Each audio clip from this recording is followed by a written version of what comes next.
região, fiz a faculdade e menos de um ano depois estava fazendo a pós, que era em produção publicitária.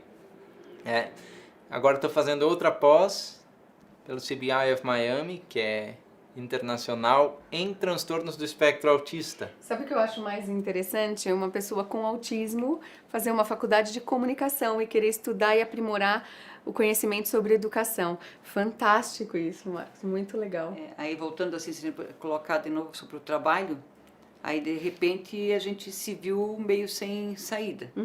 Moramos numa cidade muito pequena, tem pouquíssimos...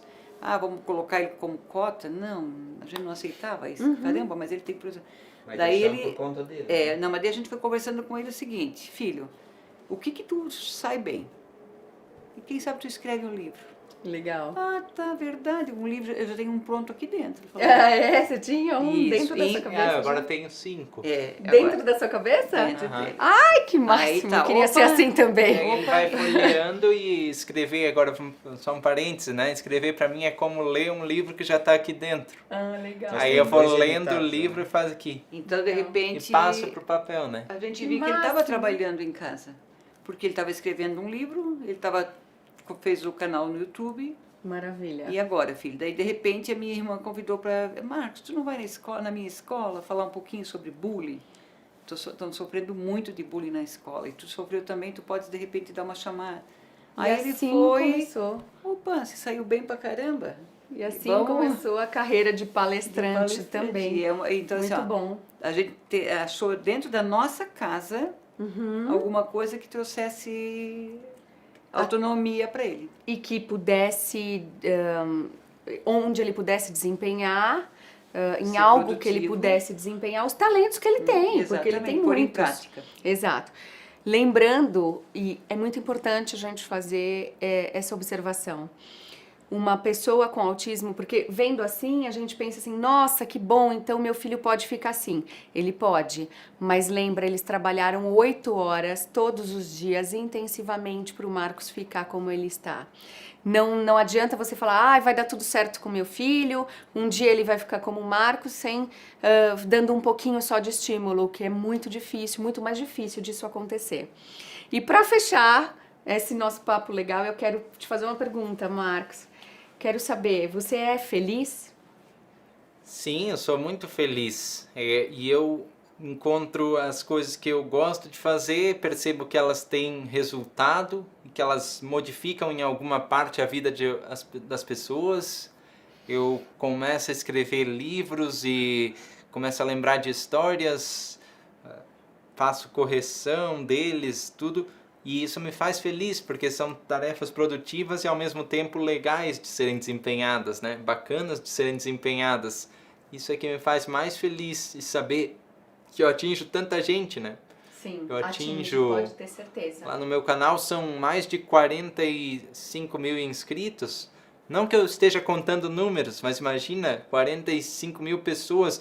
Uma coisa que me chamou muita atenção quando eu fiz o programa Encontro com Fátima Bernardes, falando em felicidade, uma mãe me mandou um vídeo, depois de eu ter feito o programa, faziam 2 semanas que eu tinha feito a participação, e aí a filhinha assistindo e dizendo, ele é autista também, ela é autista, né, a menina, ele é autista, ele é autista, disse a mãe, claro, é que nem tu podes desenvolver, caminhar dentro do espectro também. Sim. Obviamente que como a gente falava, não exatamente como eu.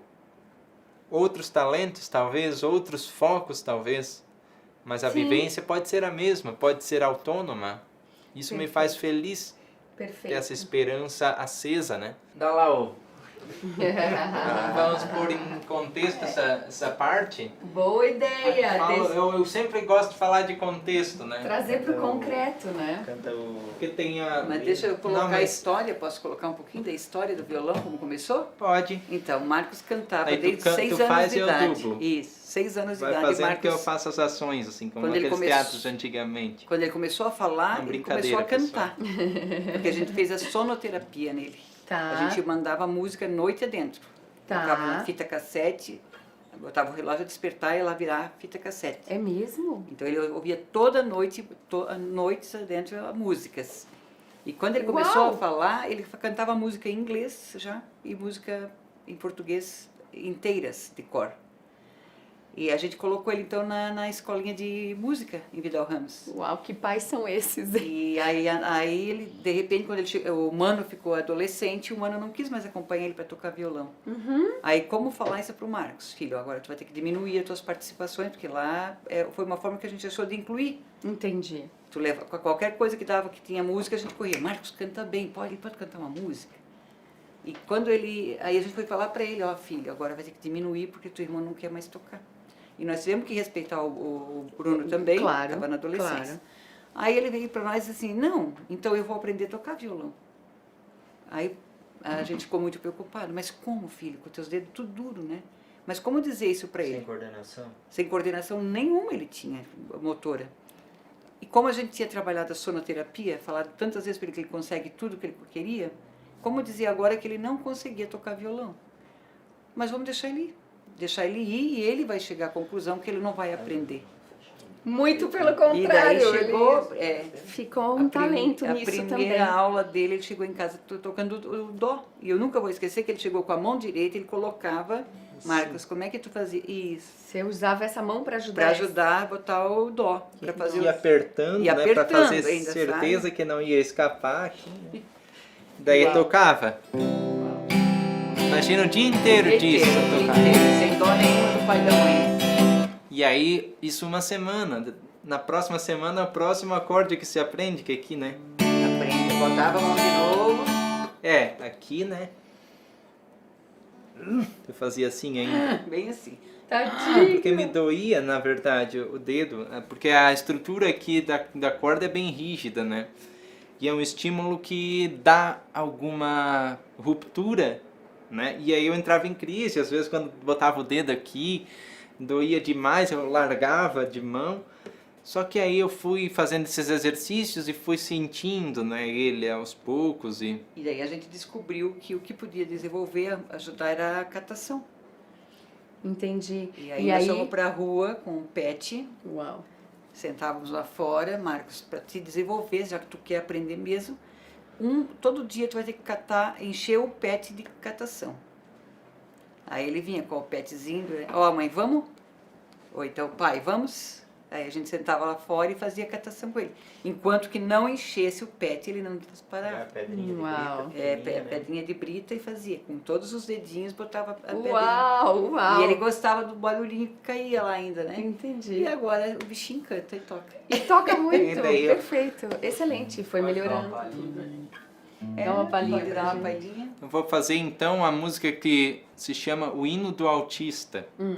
Essa música foi composta por um ativista pro autismo. Infelizmente ele faleceu em comorbidades em detrimento da depressão.